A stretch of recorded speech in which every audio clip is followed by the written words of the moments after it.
Number 1. This happened to me when I lived in a sketchy city, full of crime, all of that. I was driving up a one-way street, leaving my mom's house who lived 5 minutes away from me. I was trying to turn right onto a busy street, which led directly to my house. I was getting annoyed after sitting there for 3 minutes, as no one was letting me go. Then, to make matters even more annoying, a gold van started driving past me and then came to almost a complete stop. He drove super slow by me, staring at me the whole time. I thought it was strange and of course annoying, considering he didn't let me go. A few other cars drove past until I was finally able to go. Got to a stoplight, then proceeded when it turned green. I looked in my rearview mirror about a minute or two later and saw the same gold van behind me. I could see the same dude in the mirror, and his eyes were directly on me. I thought it was strange. How did this dude pass me and then end up behind me once again? I brushed it off and kept driving the next few minutes toward my apartment complex. As my apartment was coming into view, the guy was still behind me. I didn't think much of it, since it was such a short drive. I turned onto the street where I would park and stopped to get ready to parallel park. This dude stopped right behind me, so I put my blinker on to signal I was trying to park. He stayed there for about a minute, and I was getting annoyed and also nervous. He then realized what I was doing and drove past me, but turned the corner and parked on the street in clear view of me. He sat there, staring at me, and then looking away, as if trying to make it seem like he wasn't following me. I then was super nervous, and my gut told me to turn off the car and run, so I did. I ran into my apartment so fast, I don't think he even saw me. Now, the kitchen in my apartment has a clear view of my car. I was on the 3rd floor. So as I got in, I looked out my window to find him walking to my car and peer in my window, looking confused as to where I was. I then saw him walk away. From my kitchen, I could only see my car and not his. I stayed there for about 10 minutes, and sure enough, the dude looped the block about 5 times looking for me. I have no idea what I dodged that day, but I'm so glad I ran into my apartment and didn't wait to see what his intentions were. Number 2. When me and my best friend were 16, she spent the entire summer at my house. Her parents were going through a divorce and other issues, etc. On a day in the summer, when it was much cooler out, we decided to take a walk to the Subway, sandwich place, not public transport, by my house. We were about halfway there when we saw a strange-looking man on a bike across the street, pedaling the same way we were walking. I normally get vibes from people if they are no good, and even though he was not facing us and across the way, I already started to feel funny. So we mutually agreed, without drawing attention to it, that he creeped us out and started walking a bit faster. I kept casually glancing over at him to be sure he was still pedaling away, and one of the times I did, he looked right at me, then immediately started pedaling to cross the street to us. We started walking a lot faster, and though he had been going slow before, now he was right behind us and pedaling like he was friggin' Lance Armstrong. At this point, we get to the entrance of the parking lot with Subway and decide to cut across sideways. He does the same. Now we are about 10 feet away from safety. He's basically on our heels, and we book it to the door. The people in Subway must think we are frickin' hungry. We get in there and turn to look at him, and he stays outside, still on the bike but stopped, and he has his phone out like he's taking a photo of us. We call my stepdad, a very intimidating fellow, and ask him to pick us up. Order food anyway, because why not? We just did a ton of cardio. When we left, he was nowhere to be found.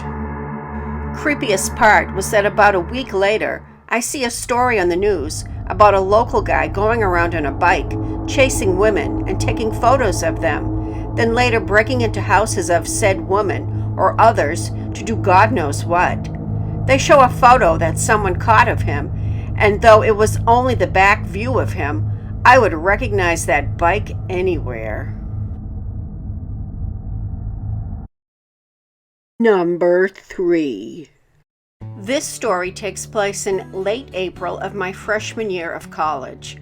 My school is situated in the western mountains of my state, and as the school year was coming to a close, I was focusing on packing up all of my belongings.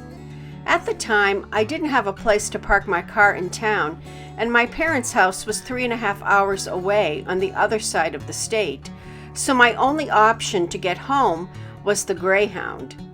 I had acquired quite a lot of stuff during the school year, sorority gifts, clothes, blah blah blah, and decided to go home for the weekend to take some of it early so that on move-out day, the rest would be easily fit in my mom's Honda Civic. The bus was usually a pretty sweet gig.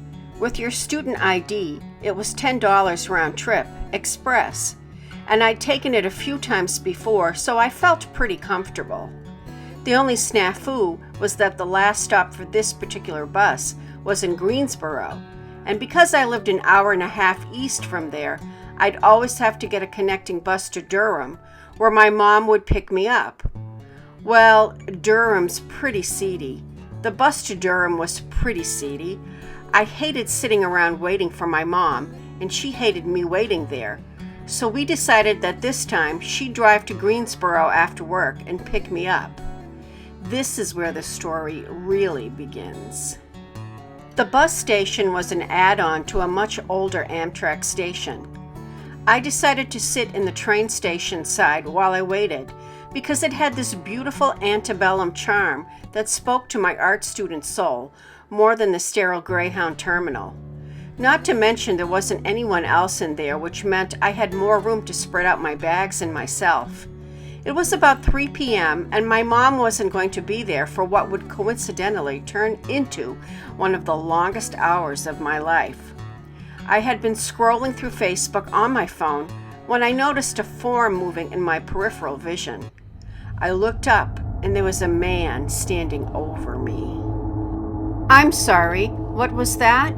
I pulled one of my earbuds out to look at him. I instantly felt uneasy. He was over 6 feet tall, easily 250 pounds, and something in his mannerisms wasn't quite right. I asked, how you doing today, honey? His mouth curled up into a smile, but something in his eyes betrayed the innocence of the gesture. My eyes darted around, and I noticed that aside from this man, I was still the only other person in the terminal. I smiled back hesitantly and exchanged pleasantries with him, hoping that if I kept my answers short, he'd move along quicker. Quite the contrary. He sat down very close to me, like thigh to thigh close to me. He kept asking me questions about myself, which I felt obligated to answer out of politeness. Now, before I get an onslaught of comments telling me, you should have told him to get lost, or you're not obligated to be nice to anyone, I would like to point out a few things. He was easily twice my size. Like most women, I was raised to be polite to everyone. Whether it was from drugs or mental instability, this man had a look in his eyes that said, you are prey.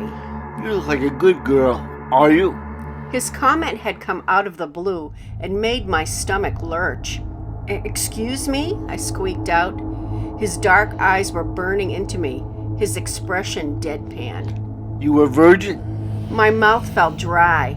I felt incredibly embarrassed, uncomfortable, and couldn't quite find my words, so I nodded. His face relaxed, like he was relieved, and that not-quite smile settled back on his face. I knew you was a good girl. I just had to ask because you're thick, you know. Men love thick women.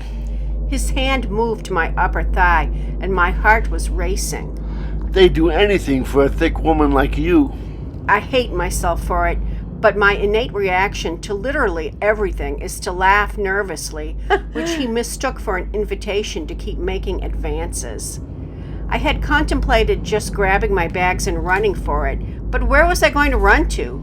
The station was a ghost town, and to get to the Greyhound terminal, I'd have to walk through a poorly lit hallway where the bathrooms were, and I surmised he could easily just corner me there.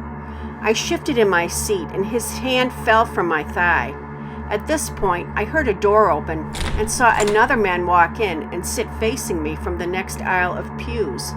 My eyes silently pleaded with him to help me, but he ignored me, and he said hi to the man next to me. They had a brief conversation before the intercom called for his bus, and he left again. That's my boy Nate. He said with a laugh. I love him, but he's one of them guys I'm talking about. He'd do anything for a taste.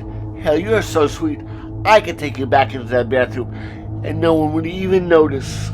The hair on the back of my neck stood up. I looked down when I felt my phone vibrate in my clammy palm.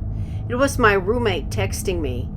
Abby's text was just a stupid screen-capped meme, but it gave me an idea.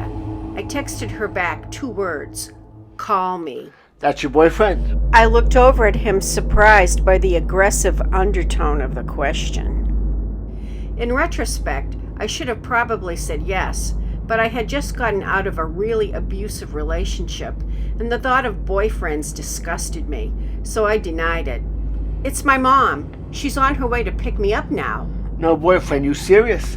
I can't believe that. He said, shaking his head. Can I get your number? I scrambled to come up with an excuse.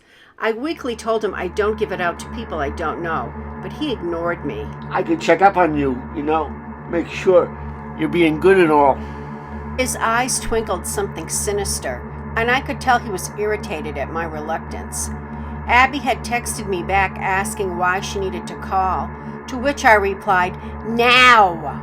I denied his offer again, and before he could push the subject further, my phone rang. I jumped up immediately and emphatically answered, Oh, hey, Mom. What's that? You're here? Uh-huh. Okay, I'll be right out, right away. No, stay on the line in case I can't find you. Throughout my talking, Abby was on the other line, asking what I was going on about.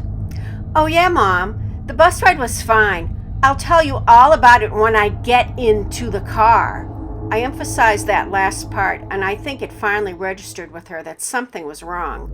I slung my duffel bag over my shoulder, and I will never forget what happened next. I went to grab the handle of my suitcase, and simultaneously the man's hand shot out and grabbed onto it first.